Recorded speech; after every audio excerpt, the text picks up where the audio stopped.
Hello, and welcome to Music Talks, the podcast where we talk with the next generation of composers, singer-songwriters, musicians, and music lovers.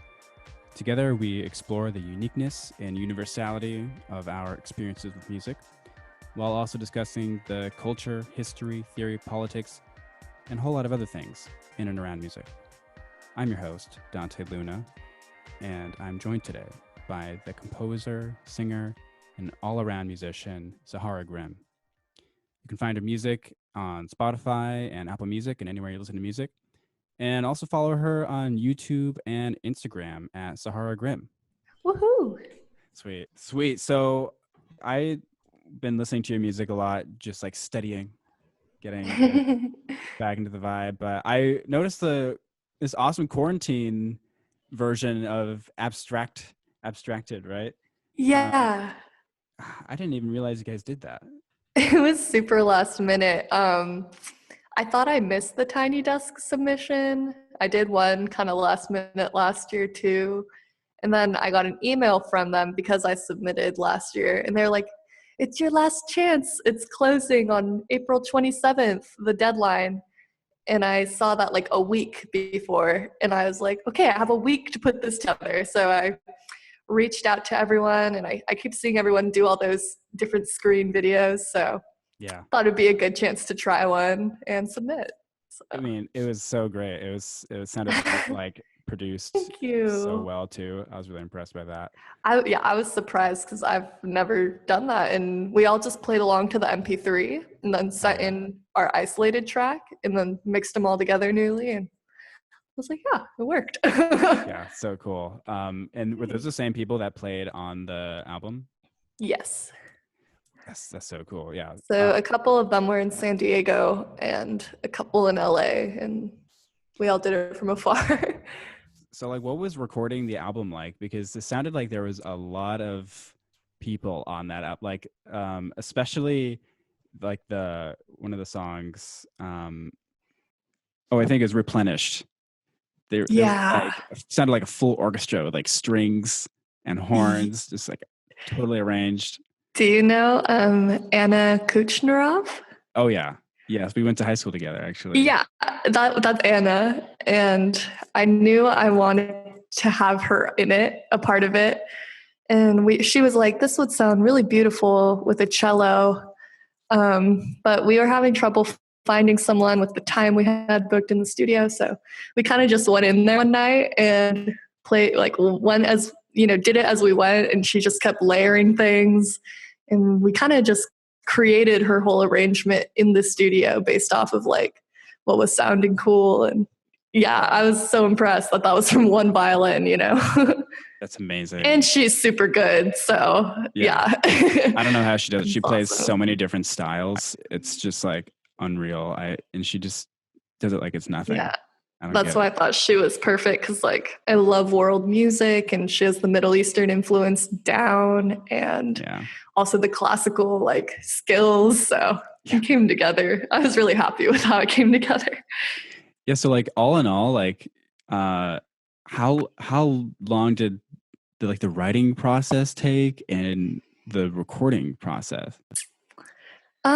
Like each of the songs were made over like the span of a year, and they were kind of just I was sitting with, and then December came around and I was like, we should just record these, because my band all lives in different places, and some of them were going to school in New York and some of them were living in San Diego. So whenever we're able to play together live, it's like a once or twice a year thing. So I was like, okay, we're all in the same place in San Diego right now, because a lot of us are from there. And I was like, let's learn this new music. We all got together one day, we had one practice, and I taught them all the music, and they helped me arrange it, and they added in their own parts. And then we went into the studio the next week and just recorded it down. And from there was some, I like redid vocals and did some tweaking and details, but that was kind of how it all happened. That's incredible. Just one sitting, or one session. Yeah, like we've been playing together for a long time, and with the first EP, I think they kind of had an idea of what we wanted to do next, and it's cool. They all have very different backgrounds, and then we get together, and then we all have this understanding of this vision, even though it's so different from what everyone does separately. So it was kind of easy. Like our communication and flow together is really natural, I think. So I feel lucky to play with them. Yeah, it definitely sounded like you guys, it's like a tightly knit group because I don't know, there's just so much orchestration. That's the only word I can think about right now. But there's like all these, it sounds so natural, like just like it, like you can tell there's really good musicians playing, there's like they're not trying to impress you really, but it still is like really skilled. Like there's this really nice balance between the complexity and simplicity. My cat. Yeah. Oh, cat. I love it. Oh, I wish mine was here. Oh my gosh.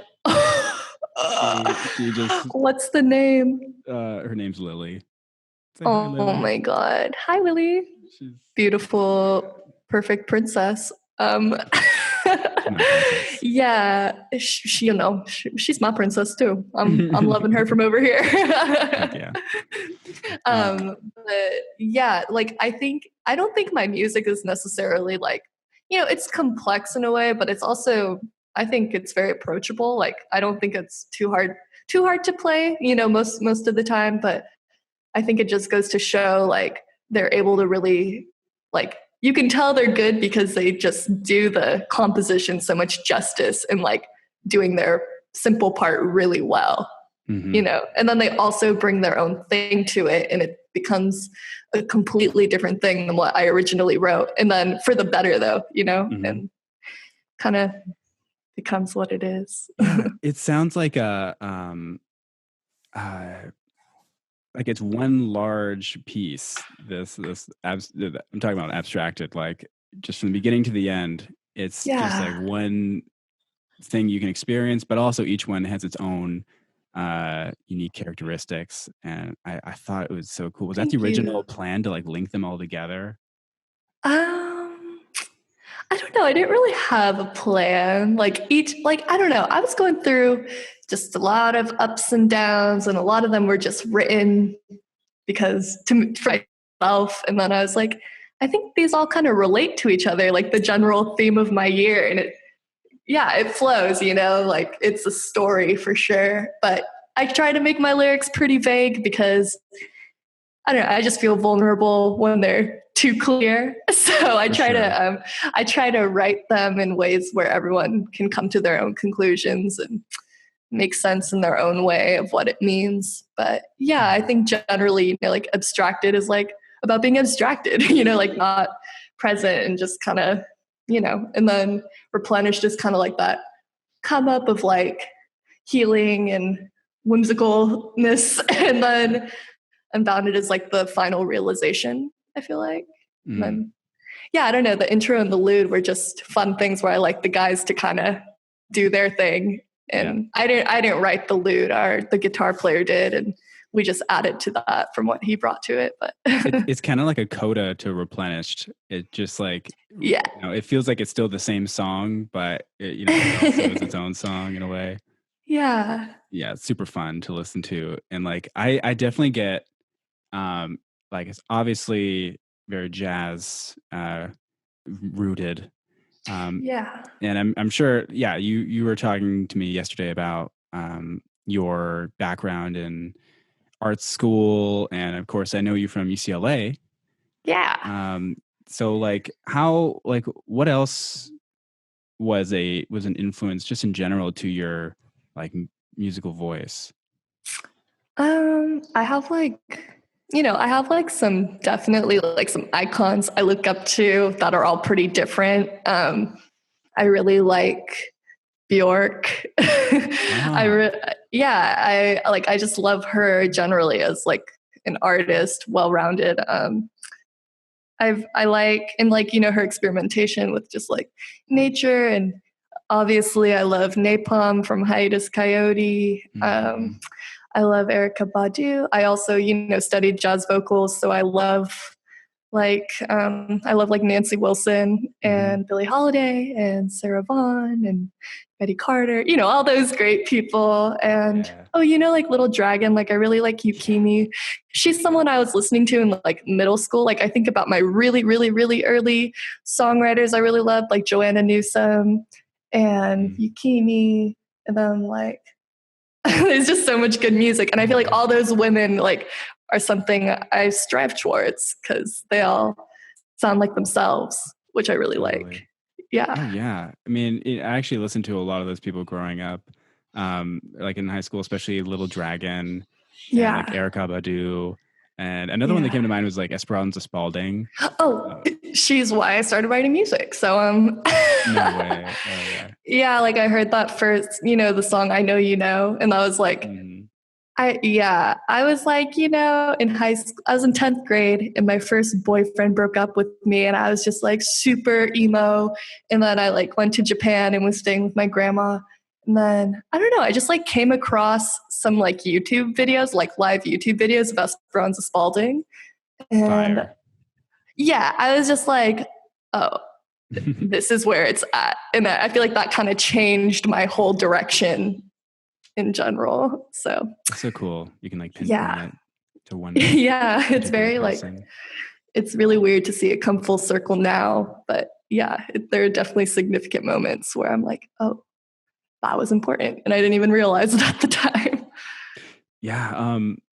And so what's like your writing process like, just in general? Because like I know you play guitar and Yeah. you sing on all your songs. Like do you write at the guitar? Do you like sing like voice memos? Everyone has something kind of different that they Yeah. I do. mean, it's changed over time. And also, each song can be different sometimes.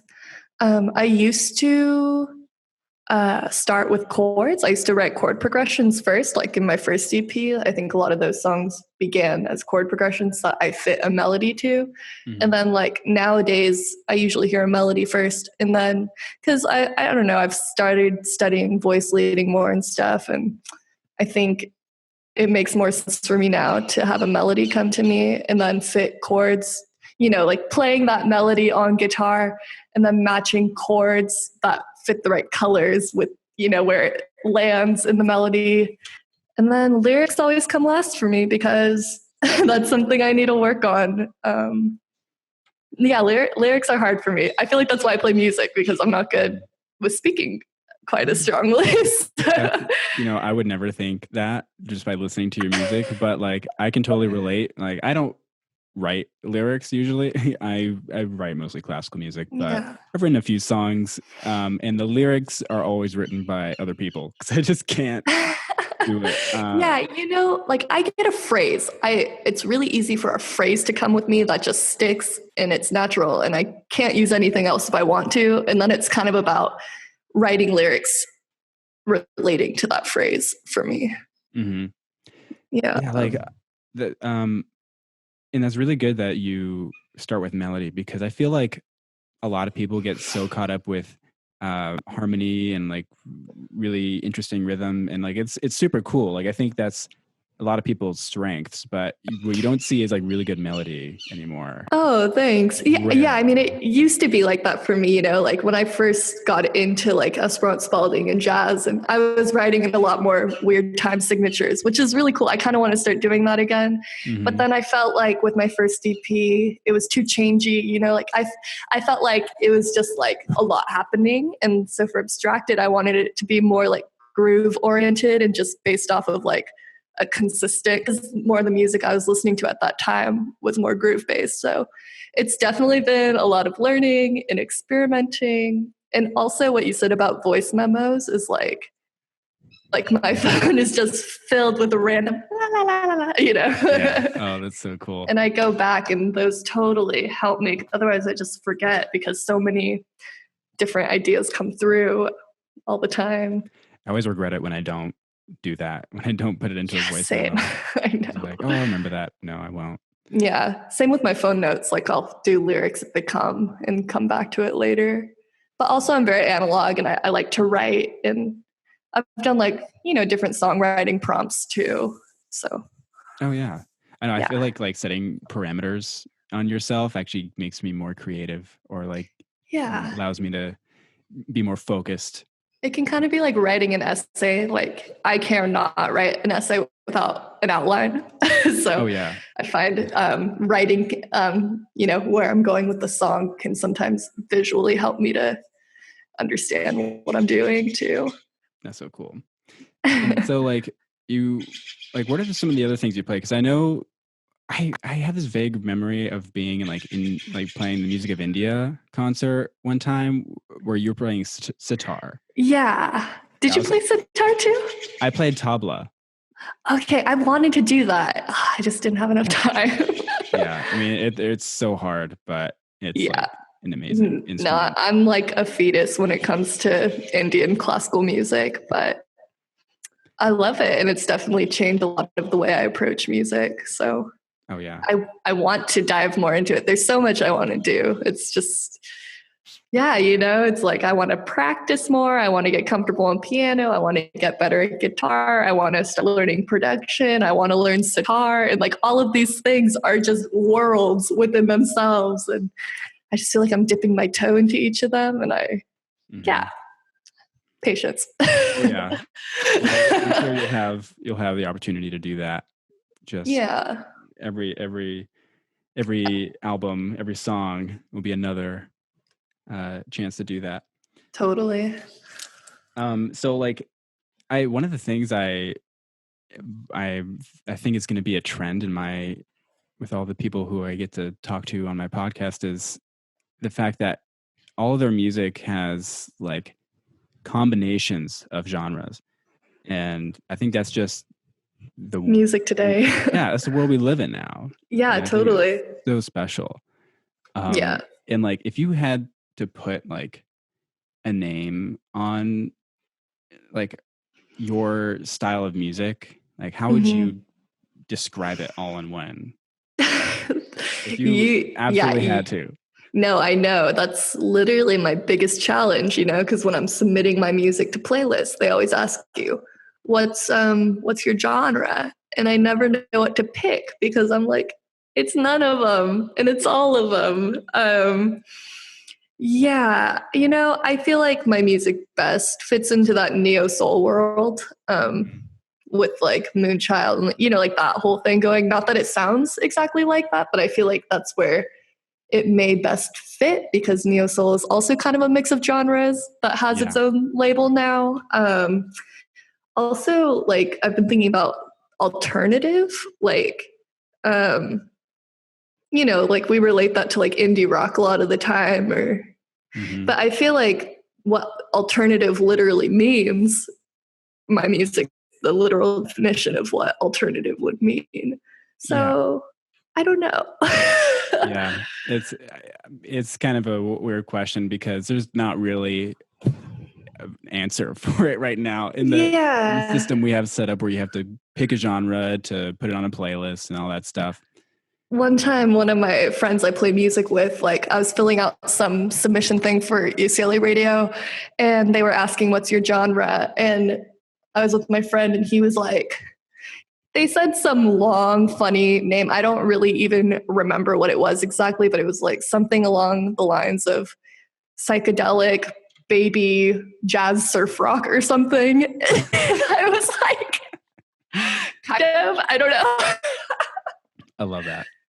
Yeah, I don't know. It's maybe that's where things will go. We'll just have like sentences as genres now. Yeah. You have to have these big descriptors. Totally. Yeah, like I think my music, if I were to describe my classical music, it'd be a mix between American minimalist, postmodern classical. Like I like it. it goes. I love it. It's kind of contradictory sometimes. Yeah. Totally. You do what you have to do, I guess. We're all the things these days. Oh yeah. So also I was going to say, I forgot to say earlier, Sahara Grimm. Is that how you say your last name? Yeah. Yeah. I mean, Is that your real It's name? yeah, Sahara Grim's my real name. It's funny, like people always ask me, is it Sahara? Is it Sahara? And I'm like, I don't know. My mother calls me Sahara. Then again, I have family in India and I have family friends in Malaysia. And, I just have people close to me who also say Sahara, and I don't have a problem with it at all. But yeah, Grim is my last name, and it's taken me a little bit of time to embrace it because I always grew up very like just optimistic, lighthearted. Like I feel like only until a little bit later in my life did I embrace the dark side and like use it for myself appropriately. But I'm It's growing into my own name. Yeah. well, it's definitely like an artist's name, like without a Yeah. doubt. Thanks. So that you definitely have that going for you. You don't have to change anything with that. Yeah. But it's so you've traveled the world a bit. You said you went to India and Malaysia. I haven't been to Malaysia. I have good friends there. Oh, I see. But yeah. But how has like world cultures and like traveling influenced your take on music? I mean, also it's all fit into the world music program at UCLA. Because I originally in high school, I just wanted to do jazz. I was like, I just want to do jazz, and then I was like, oh, jazz is part of world music. This was before the change in the program, and so a lot of my classes were jazz and world music. And through that program, I really started discovering my love and appreciation for world music because we're studying, all the regions of the world and reading a lot of books and articles, and you really realize like the place music has all over the world aside from like our western view of it. And I feel like when I traveled a lot after that program and during it, I really got to start observing, somebody in Thailand who's on the street playing like a very, very old traditional instrument. Like that is world music. Or, like just going to a performance in India, like, I don't know, like you just find, or for ritual, or it's made for so many reasons. And also just theory wise, like a non-Western approach to like scales. And I don't know, it's just opened up my view of why I make music, how I make it, why is it important. Yeah, everyone should travel and study world music. It will give you like a very grand perspective of what music is. I feel like, yeah, 100%. Like I think from studying at UCLA, I took a few ethnomusicology classes, not as many as I would have liked, but the music of India was probably my favorite one, or it just had a lasting impact on me. Like there's been several compositions that I've made where like it's directly inspired by like some sort of scale or like rhythmic element from Indian music, like North Indian classical genre. Like the T highs at the end of the compositions we play were just so interesting to me, and I just definitely can't get enough of it. Yeah, and like there's a lot of similarities between Indian classical and jazz. And, as far as like scales and improvising and song form, and it almost just takes it a step further. Like, I feel like that world is so, you spend your whole life, like you learn from a guru like that shit takes time. Yeah. I have so much respect for the teachers we had because like they dedicate their life to that, Yeah, definitely. And it's inspiring too, just to see that. So like what, like you kind of mentioned something about this, like just like the role music plays, and like I'm getting really philosophical now, but like I always think about this because it's hard to value art and music sometimes. Like it seems obvious, like it makes people feel good and it's kind of therapeutic in many ways, and it can bring people together, but like it's hard to like quantify that. And sometimes I feel silly that I'm a musician, I'm a composer. Like why? Yeah, it's like it's taken some time. I think of myself my first year in college, and like something in me knew it was important, but I was so young I didn't know why, because the world doesn't value it quite the way it should a lot of the time. And Mhm. I think just the personal journey and the experiences all add up. And the more you read and you realize, like, you need it. Like, everyone needs it. Like, there's like one truth in life, and that is like love and music, like, through all of ancient times. And it's like, how do I put this into words? It's like you were given something, and like it's your job to give back by participating with it. And Oh yeah. letting that grow. And uh, something I need to think about. It's a big question, but it's really hard to put into words, but like right. there's times where I feel like it's just like the only option, it's probably a mix of where and when and how I was born, like with the people around me just kind of made me feel like this is my calling. Um, Yeah.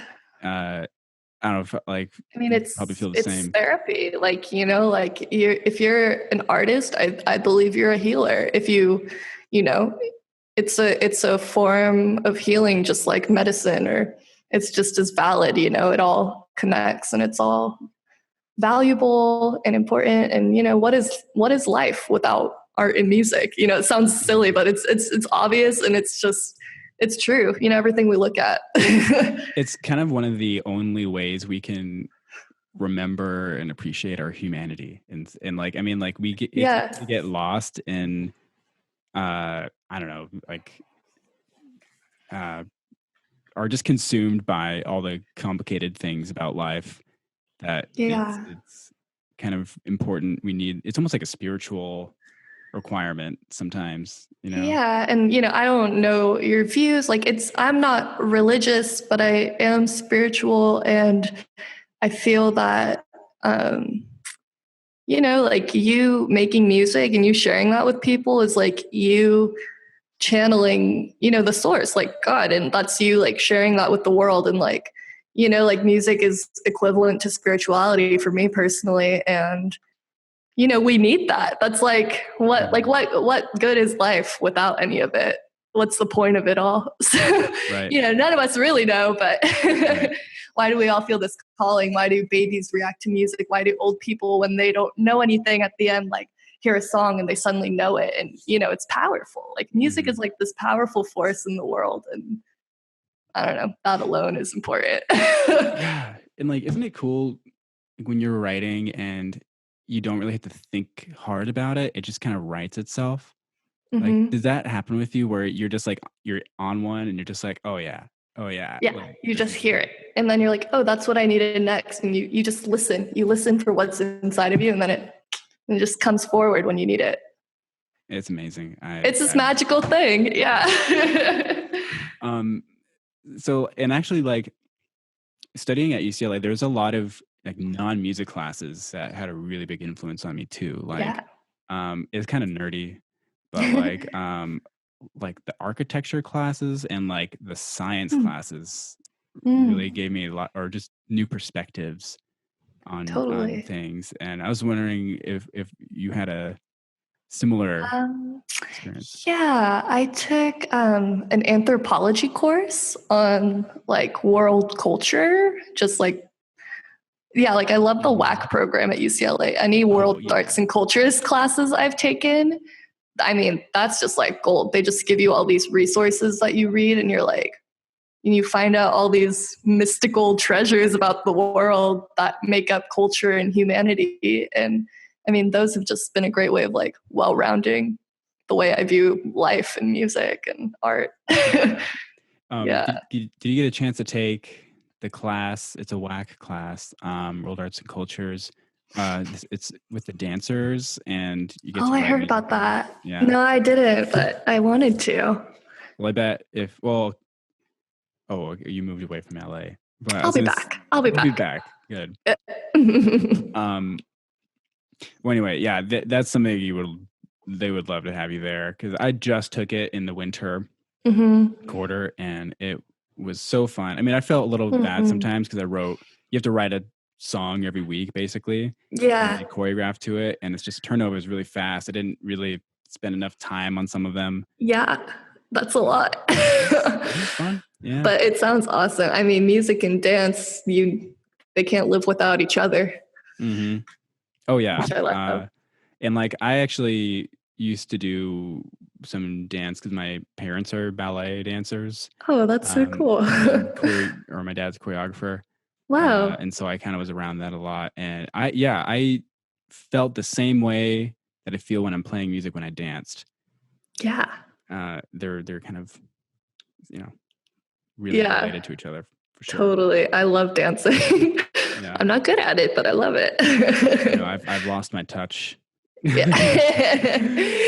Did you grow up dancing? Yeah, I did. That's so cool. I did like mostly ballet, but I also did Latin ballroom for a long time. Whoa. Wow. And I had a little partner.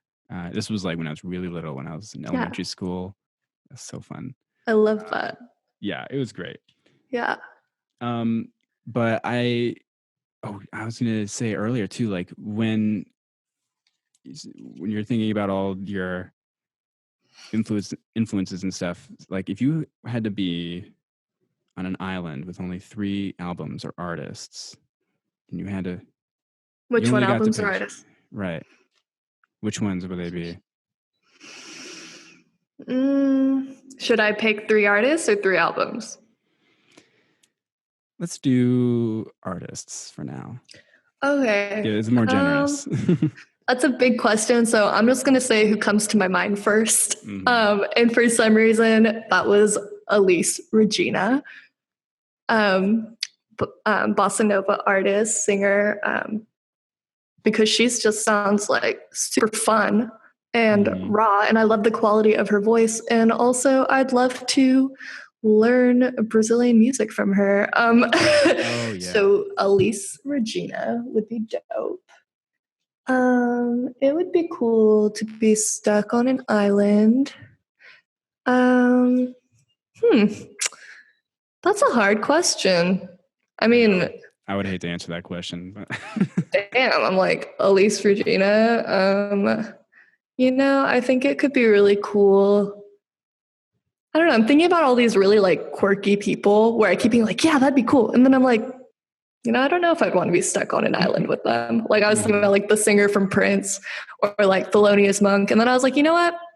That could be a lot. Maybe I don't want to be stuck on an island with them. Right. But hard to say. Yeah.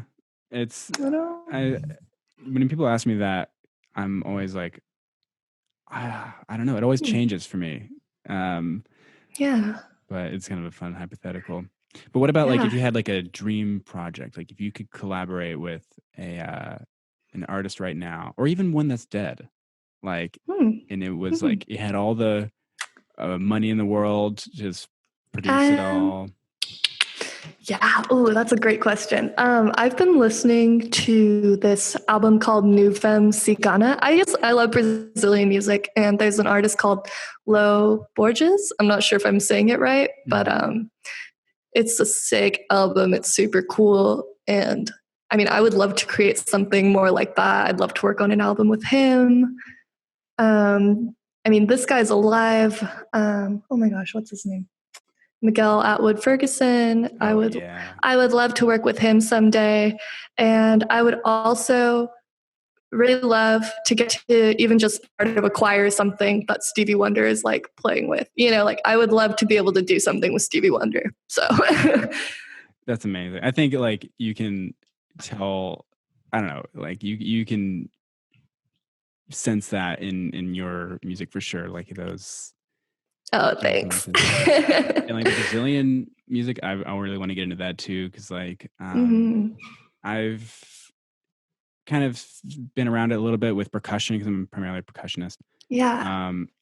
Let's see. I was actually jamming out to some of your songs yesterday. Oh, that's awesome. Because it's so groovy. Oh, thanks. Yeah, our drummer, he just gets it. I love playing with him. Yeah. Totally gets it. He just gets it. He's so great to play with. And there's like one song that was like subdivided in 5 or something, like and like I didn't even notice it at first until I thought about like, why is this so groovy? I was like, What But is he doing? I think a lot of it comes from not necessarily Brazilian music, but like, other cultures, they do stuff like that. And Totally. like Jacob Collier is someone who's Oh yeah. taken, drawn on other cultures. And Yeah. I was just thinking like that was another thing about like world music and jazz is like going into that program made me really realize that jazz is world music. You know, I had never really like taken that into consideration and yeah, they're one and the same. It's all history. It all spans back. You know, I don't know why they teach jazz in schools without teaching the history equally alongside with it because you don't, I'm still always learning, but, I don't feel like I got even close to enjoying playing jazz until I really understood like the heart of it and like the emotion and everything that's made it what it is. And it all spans, from Africa. It's, it is world music that's been just constantly evolving and creating many genres within itself. Totally. Yeah. But bossa nova is how I started getting into jazz. That was like the segue for me. Yeah. So I've always loved it. Yeah. I always have my radio set to K-Jazz now, just by default. Nice. Yeah. What I love most about K-Jazz is that they always play like Latin jazz kind of stuff, or like bossa nova. Yeah. They play Brazilian music sometimes, and I'm just like, yes, just keep going. It's so nice to just drive around LA and just have like just all this groove and stuff. Yeah. Okay, I have an answer to your question from earlier, who I would want to be stuck on an island with now that we're talking about all this. Yeah. So I was thinking it'd be cool to like take like a lady from like different time periods. Like I love in different places in the world. Like I love Elise Regina, I'll keep that answer. But then also I love like Minnie Riperton. Like I wouldn't mind being, when I think stuck on an island, I'm like people, I love their voices and their music that I want to learn from and absorb. So I'm like, yes, Elise Regina, Minnie Riperton, and then like a current day artist. It's like a choice for me between Anna Wise or Genevieve Artadi. Do you know those two? I don't know Genevieve Artadi. She plays with Knower. With Lewis Cole. I really love her voice and her compositions, and yeah, there's so much great music being made locally too in LA, and yeah. I love thinking about that. Yeah. There's it's just something you can strive for, but one day maybe they'll reach out to you, be like, yeah, that'd be cool. What was like your earliest musical memory? It's like what either like first playing or just listening. Yeah. Because I honestly can't really remember. Yeah, I think back to like what I liked as a kid, and it was just, silly. Like I loved like Spice Girls and, just like super early 2000s Aaron Carter and all that good stuff. So I'm like, what's my like most valuable, like I was in church choir and I was taking guitar lessons really young where I was learning like classic rock and stuff. So I don't know. It's hard to pinpoint one early memory. But I did always love music. My mom was really into like old school, like R&B. And nice. Yeah, like some of my earliest musical memories is just like my drives with her to preschool and playing the same tapes, and cars had tapes, and just singing it all the words every morning to like the Grease soundtrack or like, just silly, fun. Who does she like? Like I used to love Aaliyah. Do you know the singer who died in the plane crash? No, not off the top of my head. Yeah, she's super cool. I feel like I used to really love Aaliyah when I was little. Oh, I gotta check that out. Yeah. Yeah. Yeah, I can tell an R&B influence, like especially with the harmony in your Yeah. music. Like, I mean, I don't want to get too heady or anything, but like there's a lot of like switching, like where you have some notes that are the same between two chords, but it'll switch between Yeah. like, either major or minor or just like from one mode to the next, but having a few notes stay the same.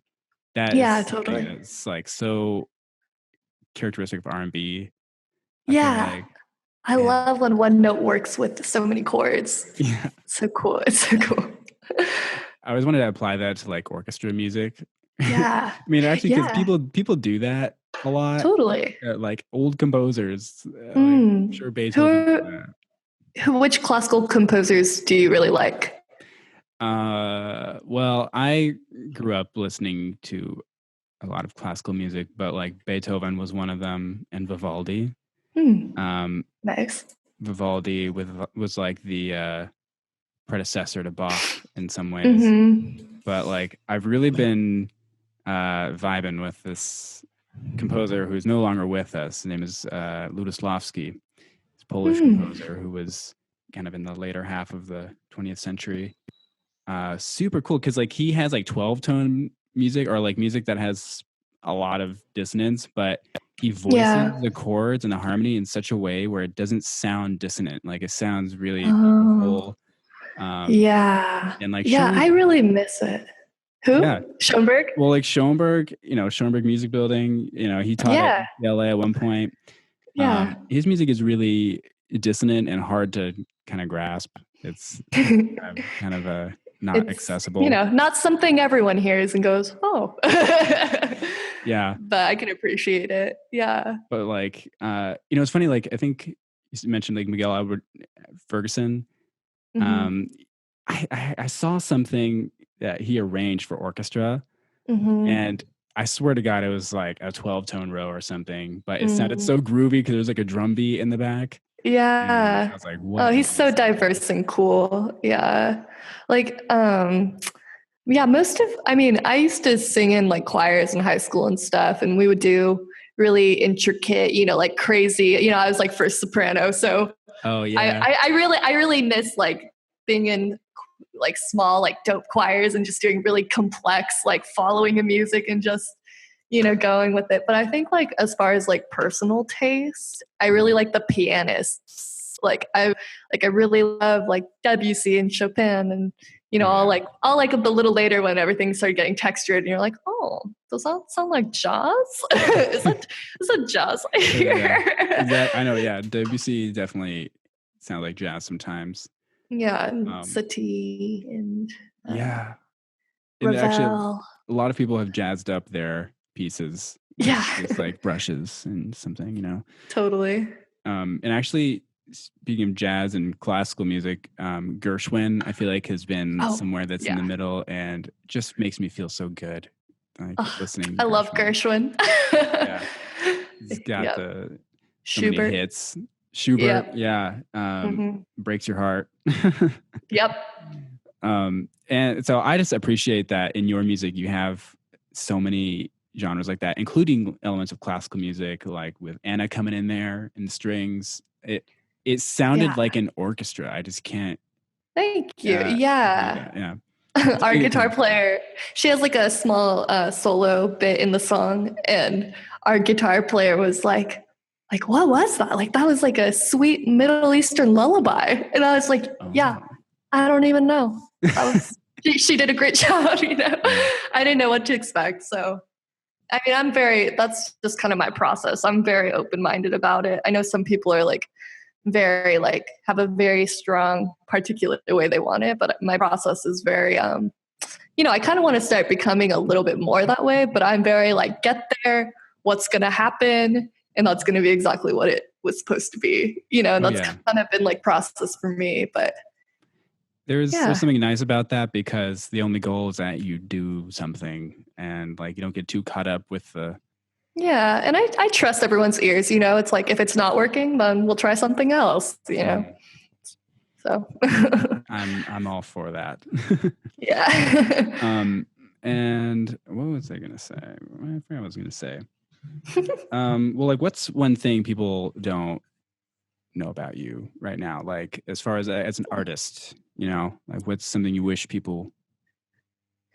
Um, I mean, there's a lot of things people don't know about me. I mean, like I have a bunch of fun facts, but something significant that people don't know. I get a lot of questions of like, "What are you?" Like what is my cultural roots? For sure. That's that's a question I get a lot anyway. Which is that I'm Indian and Japanese and half white. I hula danced growing up. I can do that. I can do this with my thumbs. Right. Yeah. All sorts of things. Yeah. I'm full of surprises. Love it. And so what's like next for you right now? We were trying to talk about this yesterday. You're gonna be on the Instagram Live for what again? For grand performances. Here, let me pull it up. I should have done this before we. I know I lost the paper I wrote it down on. Oh, it's okay. Here, let me see what it was.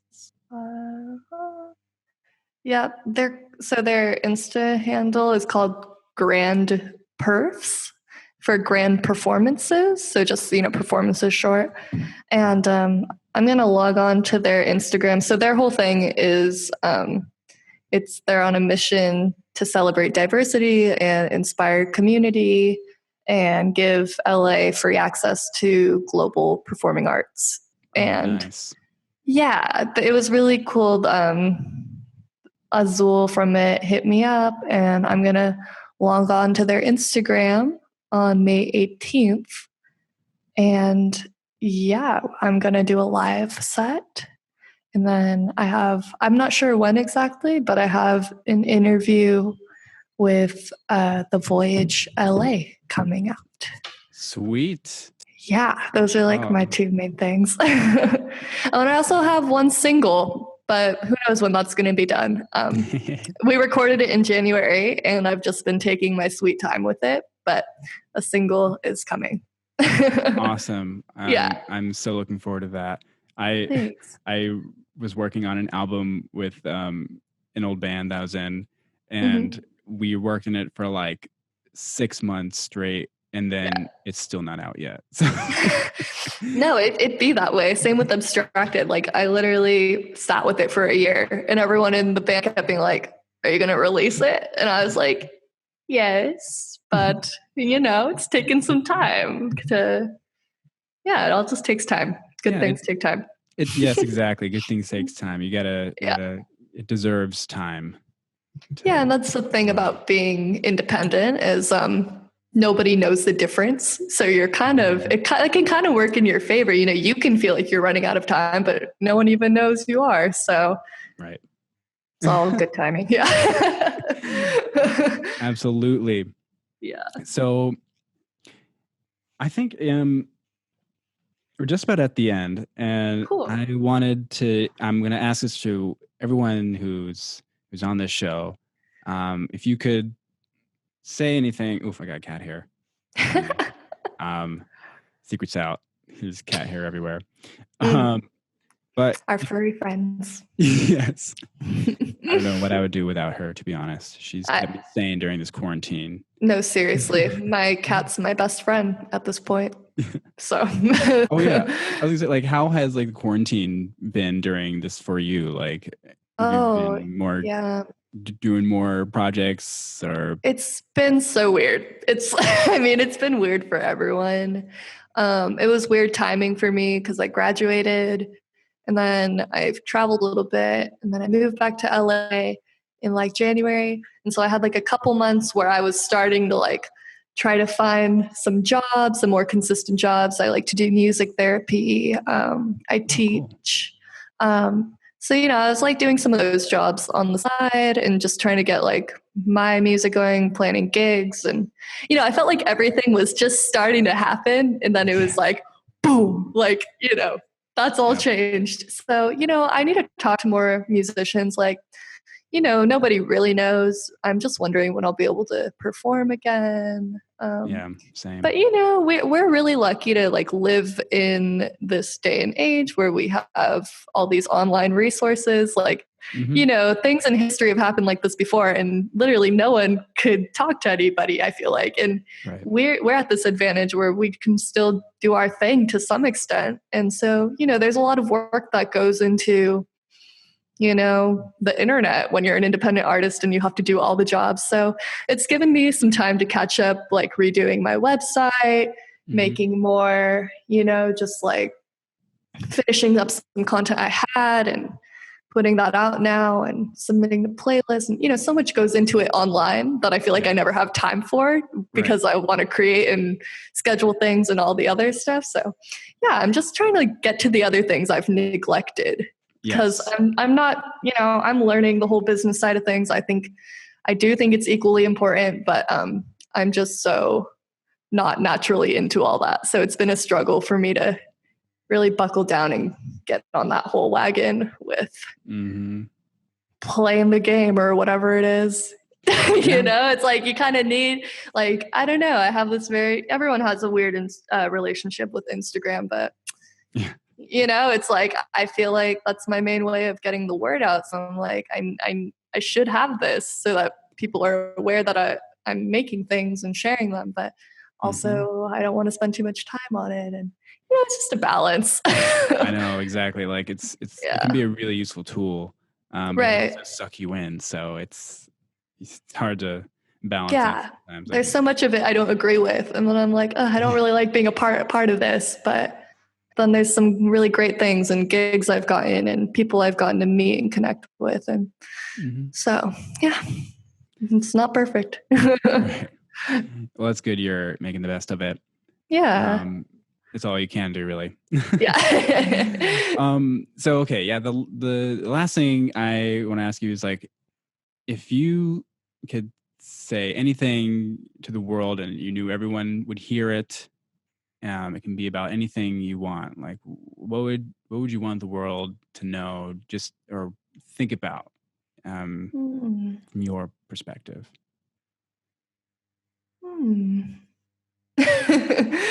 I feel like I need to like go look in my journal or something. Pressure's on. I write so much that it's hard to capture one thing I want to say.